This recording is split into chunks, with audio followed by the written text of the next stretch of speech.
I'm Hope. I'm with Palego. I'm Sean Warren with Paramount Residential Mortgage. So he's obviously the lender and I'm the real estate agent. Thank God. All right. So I'm sure that a lot of you have heard rumors about how hard it is to get a property, and we wanted to talk about that real quick.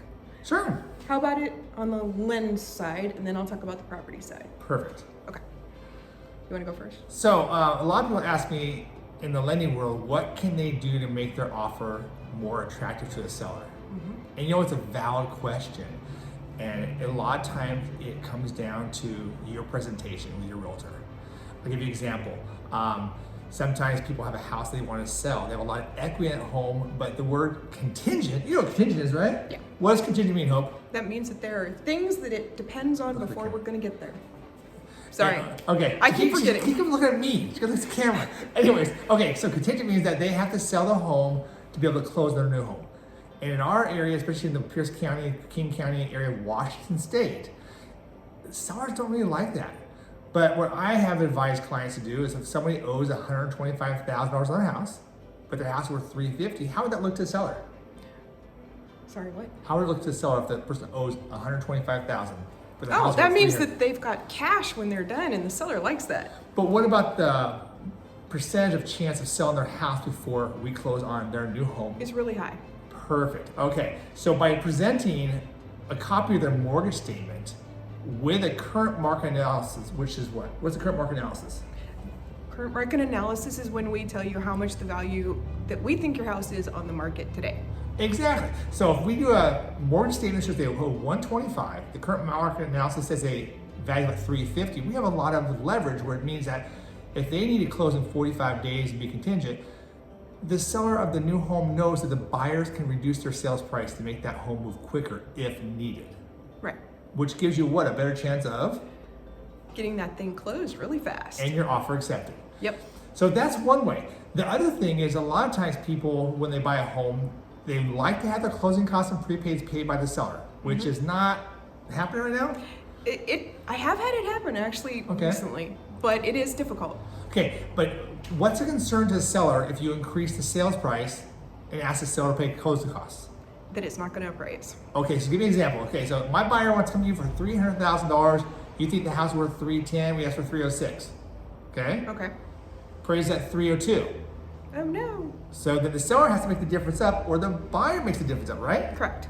Well, one thing you can do is you talk to your lender, and we can offer what's called rebate pricing. And what rebate pricing is, the buyer may choose to take a little higher interest rate, so maybe from 3% today to maybe 3.25%, and that difference between 0.25% may give them $2,000 as a lender credit towards their closing costs. Did you know that? No, I didn't actually know that. Pretty cool, huh? I do a lot. So there's a lot of different ways to negotiate and make your offer more attractive.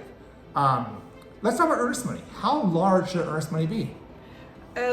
We tried to do a rule of thumb about 1%, but of the purchase price that you're offering to the seller. Okay, what happens if the buyers ask for closing costs from the seller? What should the earnest money be then?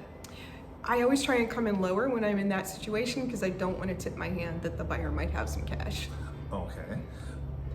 I don't agree with that 100%, but we'll go with that. So my thought as a lender is if the buyer wants $6,000 from the seller in closing costs and prepaids, right? And then the back side of the mind, the seller may be worried, what happens if the price is lower? If the buyer gave $6,000 in earnest money and asked for $6,000 from the seller, then we know that the buyer has the money to make up the difference if it did appraise low, right? Yep. Does that work for you? Yep. Perfect, okay. And so there's different ways that you can make your offer more attractive. Talk to me about waiving inspections. That's not ever anything I'm gonna advise somebody to do. Exactly. Ever. So there are some realtors out there and agents and partners out there that do advise their clients to be more attractive to waive inspection. Now, if you waive inspection, what does that mean to the buyer? That means that no matter what, they are buying that house. And so if there is an undisclosed leak in the roof, and like my personal roof is leaking right now. Sorry, that's a wet experience. But it's not obvious because it's not dripping in the house, they're not gonna know. Gotcha.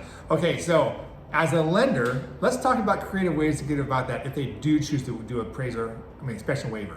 Okay. So what I advise my clients to do, and it's a little bit on the tricky side, but it works, is you can, if you do waive inspection to get your offer accepted, you can do that, but still do a home inspection. Right. And you want to do it really quickly because me as your lender, I order appraisals quickly. I want the time frame to close accurately, but if there's a big problem that comes up which you know is not financeable, if the lender knew about it. Right. But again, the lender won't know about it because you didn't do a home inspection, right? You have your agent be the resource of contact for access to the home, and your agent can tell the appraiser, hey, check out this, this, and this. And if they happen to call that on the appraisal, guess what? That's now true. the seller has to fix it and the buyer gets it done or can get out of the contract. Pretty cool, huh? That is true. Not a strategy I personally like, but It works. it does work. I do. So for my strategy, when I get offers accepted, especially with VA clients who I use a lot, we will have an inspection because it's required by the lender, and we always put that as part of the contract. It's required as the lender, and then it's a pass-fail. And then if there happens to be something in there that the appraiser needs to know, then that's a different story. Perfect, that's great. So what else you want to talk about, Hope? I've gotten nervous now.